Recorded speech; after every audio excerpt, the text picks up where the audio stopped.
What's going on, everybody? Welcome into Tennessee Football Talk. My name is Joey Petersen, and it was an absolute splattering in the swamp, and the streak has ended. The drought is over, and for the first time since I was 3 years old, 3 years old, Tennessee has won in the swamp in Gainesville, and it was not even close, ladies and gentlemen. 31-11 was your final score, and that's still not really indicative of how this game went. It shows to be a lot closer than it actually was. Everything seemed to be clicking.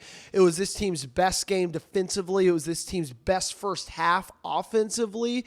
What impressed me a lot is that they were just operating at such a high level. They weren't ripping off big chunk plays. They were just doing long, methodical drives that ended in the end zone and also just had no real big, even small mistakes in between them. I thought it was one of the most well-rounded games I've seen all season. We're going to break everything down from tonight, the full 60 minutes, give you a couple of my takeaways, and then we're going to get on out of here. But I appreciate you guys for being with us. My name is Joey Petersen. This is Tennessee Football Talk.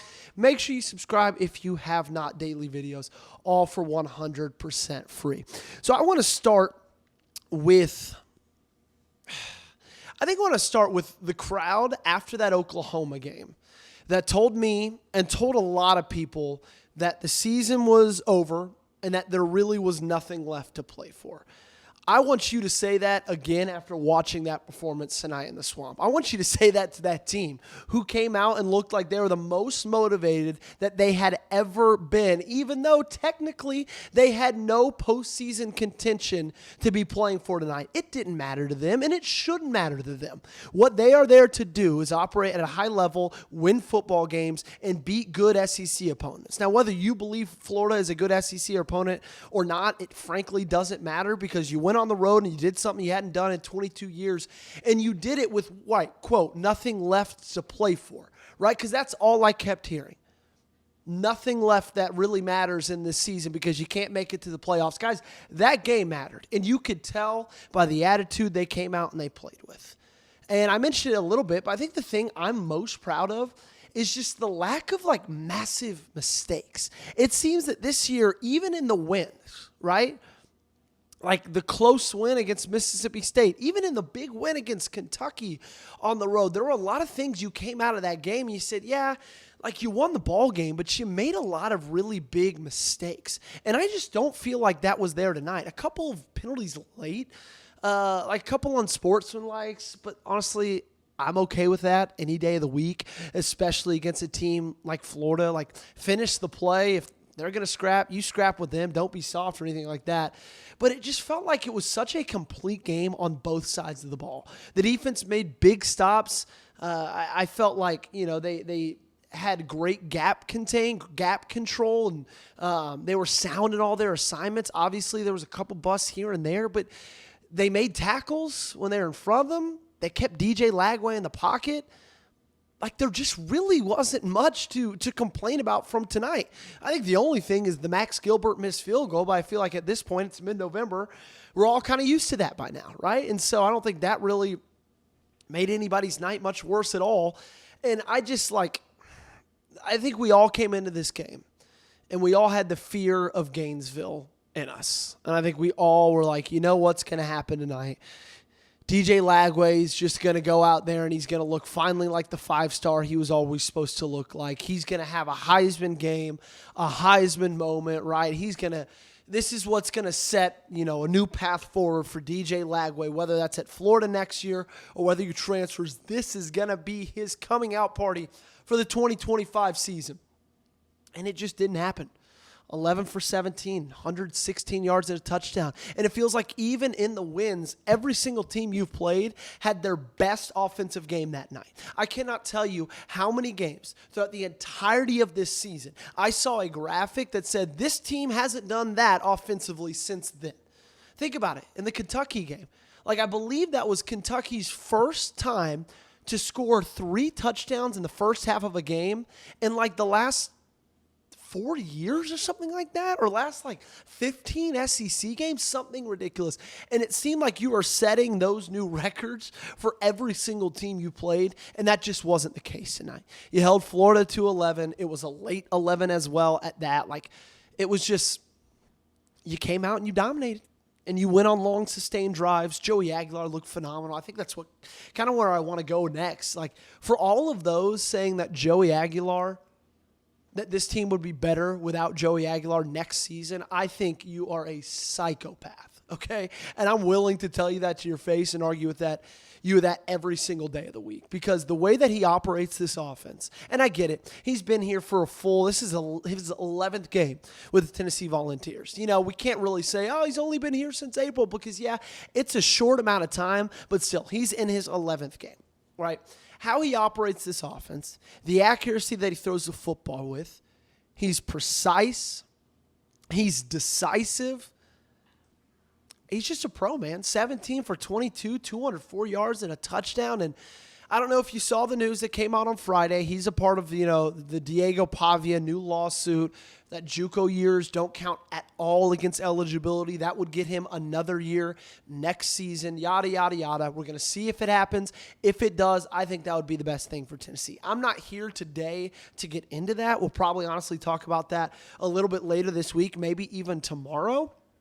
But I just feel like the way he operates this offense, you can't say he wouldn't be the best thing for this team next season. Give him another year, another full offseason. Gosh, it would be so much fun. Another thing that I'm really excited to see, 2 other offensive players next year, after they've got a full offseason of work, look, the light came up.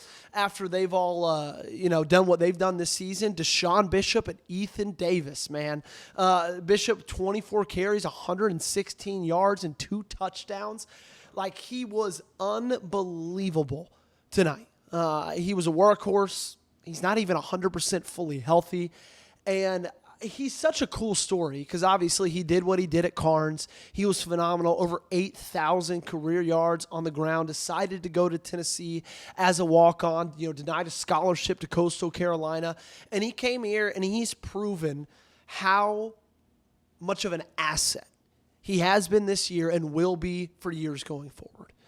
Yeah, it's a bummer you didn't hit on Savion Hyder back in August, the 5-star running back in the 2026 class. I'll tell you this right now, you're going to be just fine at tailback next year with Deshaun Bishop as your RB1, okay? You'll be just fine. And then go get David Gabriel Georges, and then you're going to be fine the year after that and then the next 3 years to come, okay? But Deshaun Bishop, he gives me all the confidence in the world for that position for the years to come, as does Ethan Davis. 5 catches, 72 yards, and a touchdown. And look, I don't want to, in me lifting up Ethan Davis, I don't want to bring down Miles Kitselman, but I think Ethan Davis gave us something tonight that we have all been waiting to see all season long from Miles. Not only is he a sure-handed receiver, right? Pretty much catching every single thing that went his way. But he gives you something you've been missing in the fact that after the catch, he can make a play. Like, look, Miles Kitselman, he's a leader. He's a great blocker. He catches the ball every now and then. But Miles Kitselman reminds me of Jason Witten, like in 2016 or 2015 with the Dallas Cowboys, okay? Every time he caught the ball, boom, first contact, he hits the floor. They always say, big trees fall hard, right? That's what it seemed like with Jason Garrett in the 2015 Dallas Cowboys. That's how it's kind of seemed this season with Miles Kitselman.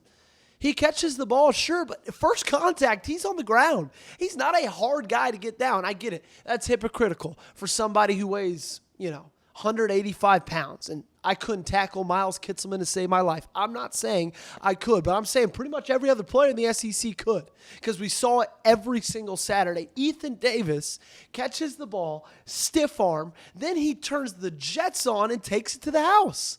Man, I cannot wait for Ethan Davis next year, and he's just been so fun this season because it did not start off hot, right? Obviously, he was dealing with injuries, and it kind of felt like, man, what's Ethan Davis's career going to be like as a Tennessee Volunteer? Because he had all that hype coming in, such a highly recruited guy out of Atlanta. I believe he was a 4-star, highly rated 4-star when he came in, and then, dealt with injuries in the beginning of this year, and then over these last couple of games, has just kind of turned it on, man.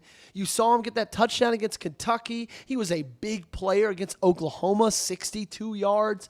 Florida, obviously, 5 catches, 72 yards. So the 2 games that you've actually gotten to see him in SEC competition with a full workload and no Miles Kitselman, he's gotten 11 catches for 134 yards. I will take that any day of the week, okay? Any day of the week. Man, I'm excited. I cannot wait for the Vanderbilt game. I'm going to be there. I cannot wait for the Vanderbilt game to be there in person. It's going to be a lot of fun. It's a big, big ball game. Vanderbilt got a big one today against Kentucky, a game where a lot of people, myself included, thought they might, sleepwalk through it, drop it, be in a look-ahead spot with Tennessee coming up the following week. Obviously, they took care of business in Nashville. We took care of business in Gainesville. Now it's time to see who's going to take care of business next Saturday in Neyland Stadium, okay? I still feel good about Tennessee winning that game, but that's going to be for another day. For right now, we're just going to celebrate this victory tonight because, look, it's been a weird season. Okay, I'll just call a spade. Overtime loss against Georgia, bad loss. Game seemed a lot closer against Alabama than the final score indicated. Bad loss a couple weeks ago against Oklahoma. It's like been a weird year in 2025, but I think we can all agree that tonight was a lot of fun. And those guys, they wanted it. They went out. They got it. They out-physicaled Florida at the line of scrimmage. And look, came down to who's going to make the least amount of mistakes, and you didn't really make any. Now, to their credit of Florida, is like they didn't really make any either. You were just the better football team.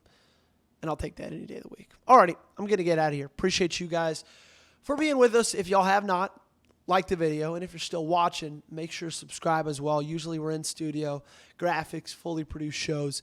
This is an at-home video, because I like to get these instant reactions out to you guys as quickly as possible. All right. Hope you all have a great night. Enjoy this win, and we'll see you tomorrow.